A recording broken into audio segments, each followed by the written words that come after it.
Hello everyone, আজকে আমি আপনাদের জন্য নিয়ে চলে এলাম একটি দুর্দান্ত স্বাদের রেসিপি, কুমড়ো পাতায় মাছের পকোড়া। ধরুন কোনোদিন রান্না করতে একেবারেই ইচ্ছে করছে না, চটপট বানিয়ে ফেলুন এই রকম কুমড়ো পাতায় মাছের পকোড়া। দেখবেন গরম ভাতের সাথে আর কিচ্ছু চাই না। দারুণ টেস্টি এই রেসিপিটি। চটপট দেখে নিন তাহলে আজকের এই কুমড়ো পাতায় মাছের পকোড়া কিভাবে তৈরি করছি। প্রথমেই আমি ফ্রাই প্যানে নিয়ে নিয়েছি বেশ কিছুটা সাদা তেল। এবার কাতল মাছে আমি নুন হলুদ মেখে রেখেছি। এবার এই 2 পিস কাতল মাছ খুব ভালো করে ভেজে নিতে হবে। এখানে চাইলে আপনারা ভেটকি মাছ বা পমফ্রেট মাছ দিয়েও বানাতে পারেন। আমি এখানে কাতল মাছের বানিয়ে দেখাবো। সেম প্রসেসেই আপনারা চাইলে আরো মাছ দিয়েও বানাতে পারেন। এবার মাছগুলোকে 2 পিঠ খুব ভালো করে ভেজে তুলে নিন।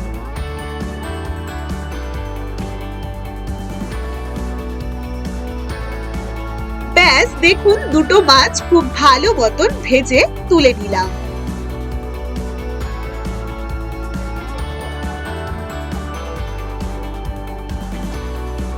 এবারে একটি চামচের সাহায্যে মাছগুলোকে এইভাবে খুব ভালোভাবে ছাড়িয়ে নিন।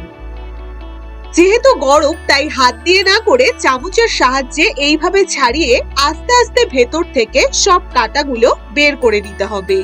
এইভাবে করলে মাছের কাঁটা বের করা ভীষণ সহজ হয়ে যায়। এইভাবে আমি সবগুলো মাছের থেকে মাছের কাঁটাগুলো বের করে নিয়েছি। এবারে কড়াইতে সামান্য সাদা তেল দিয়ে তাতে দিয়ে দিন 1 বাটি পেঁয়াজ কুচি। পেঁয়াজগুলো হালকা নাড়াচাড়া করে, একদমই কিন্তু বেশি নাড়াচাড়া করবেন না, আর সবজিগুলো একটু হালকাই ভাজতে হবে, একদমই বেশি ভাজলে ভালো লাগে না। এবার তাতে দিয়ে দিন এরকম ছোট ছোট টুকরো করা রসুন। রসুনটা মুখে পড়লে ভীষণই টেস্টি লাগে পকোড়াতে, তাই এইরকম ছোট ছোট করে টুকরো করে দিয়েছি রসুন কুচি। তাতে দিয়ে দিচ্ছি গ্রেট করা আদা কুচি। হালকা হালকা নেড়ে চেড়ে নিন। এবার তাতে দিয়ে দিচ্ছি বেশ কিছুটা কাঁচা লঙ্কা কুচি। এবারে তাতে দিয়ে দিন যে মাছগুলো থেকে কাঁটা ছাড়িয়ে রেখেছেন সেই সম্পূর্ণ মাছ দিয়ে খুব ভালো করে 2 থেকে 3 মিনিট খুব ভালোভাবে নাড়াচাড়া করে নিন। নাড়াচাড়া করে নিয়ে এবারে তাতে দিয়ে দিন কুচনো টমেটো কুচি। তাতে দিয়ে দিন স্বাদ মতন নুন। হালকা হালকা আবারও খুব ভালো করে নাড়াচাড়া করে নিন।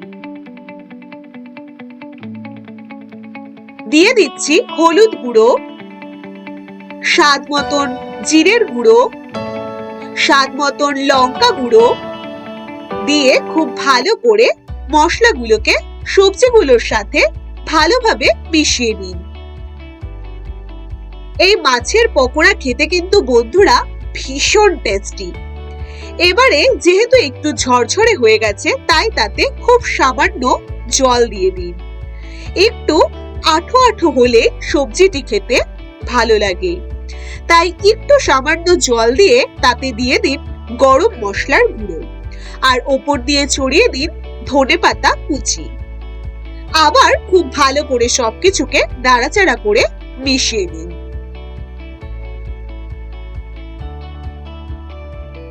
এবারে তাতে দিয়ে দিন খুব সামান্য হাফ চামচ চিনি দিয়ে হালকা 1 থেকে 2 মিনিট খুব ভালো করে নাড়াচাড়া করে নিলেই সবজিটা কিন্তু একদমই রেডি। এইভাবে এবার সবজিগুলো সম্পূর্ণ তুলে নিন। দেখুন একদম ঝরঝরেও হয়নি, সবজিটি কিন্তু দারুণ টেস্টি হয়েছে। এবার আমি নিয়ে নিয়েছি কুমড়ো পাতা। কুমড়ো পাতাগুলো হালকা খুব ভালো করে ভাপিয়ে নিয়েছি। এবার একটি কুমড়ো পাতা এইভাবে হাতের তালুতে মেলে নিয়ে এবার তৈরি করে রাখা সেই মাছের পুর আস্তে আস্তে কুমড়ো পাতার মাঝখানে দিয়ে দিন। এবার 4 সাইড থেকে খুব ধীরে ধীরে ফোল্ড করে দিন। এখানে সুতো দিয়ে বাঁধার একদমই দরকার নেই, যেহেতু আমি কুমড়ো পাতা নিয়েছি আর ভাপিয়ে নিয়েছি, তাই পাতাগুলো ফোল্ডটাও কিন্তু ভীষণ সুন্দর হয়, একদমই খুলে যাওয়ার চান্স নেই। খুব সুন্দরভাবে আস্তে আস্তে ফোল্ড করে নিতে হবে। সেম প্রসেসে বন্ধুরা আমি আপনাদের আরো একটি দেখিয়ে দিচ্ছি।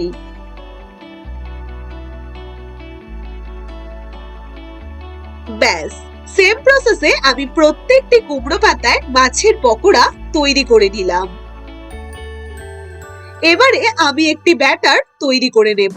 তার জন্য একটি বাটিতে দিয়ে দিলাম বেসন হাফ কাপ, তাতে দিয়ে দিলাম বড় চামচ দিয়ে 1 চামচ কর্নফ্লাওয়ার, 1/3 টিস্পুন নুন, হলুদ গুঁড়ো, কাশ্মীরি লাল লঙ্কার গুঁড়ো, আর দিয়ে দিতে হবে খুব সামান্য কালো জিরে। এবার তাতে অল্প অল্প করে জল দিয়ে ব্যাটারটিকে তৈরি করে নিন। একদমই ব্যাটারটি পাতলা হবে না, একটু গাঢ় গাঢ় হবে। যতটা পরিমাণ আপনাদের জল প্রয়োজন অল্প অল্প করে দিয়ে একটি খুব সুন্দরভাবে ব্যাটার তৈরি করে নিন। পকোড়ার গায়ে যেন লেগে থাকে ঠিক সেই রকমই একটি ব্যাটার তৈরি করে নিলাম। এবার সেই পকোড়াগুলোকে আস্তে আস্তে সেই ব্যাটারে চারপাশ লাগিয়ে নিন। এবার ফ্রাই প্যানে তেল গরম বসিয়ে আস্তে আস্তে পকোড়াগুলোকে সেম প্রসেসে একে একে গরম তেলে ছেড়ে দিন। একটি সাইড হয়ে এলে আস্তে আস্তে আরেকটি সাইড 3 থেকে 4 মিনিট রেখে দিয়ে উল্টে দিন। ব্যাস, এইভাবে কিছুক্ষণ সময় রেখে একটি সাইড হয়ে এলে আরেকটি সাইড উল্টে উল্টে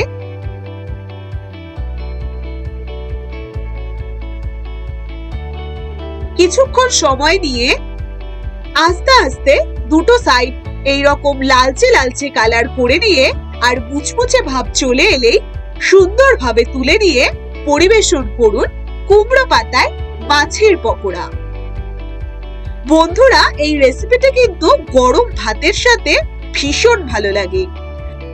পকোড়া তো আপনারা অনেক ভাবেই খেয়েছেন, একবার ঠিক এইভাবে কুমড়ো পাতায় মাছের পকোড়া তৈরি করেই দেখুন, সকলে কিন্তু চেটে পুটে খাবে। এরকমই আরো নতুন নতুন রেসিপি জানতে চাইলে অবশ্যই আমার চ্যানেলটিকে সাবস্ক্রাইব, লাইক, শেয়ার করে দেবেন। আপনারা পাশে থাকলে নতুন নতুন রেসিপি নিয়ে চলে আসবো প্রতিদিন।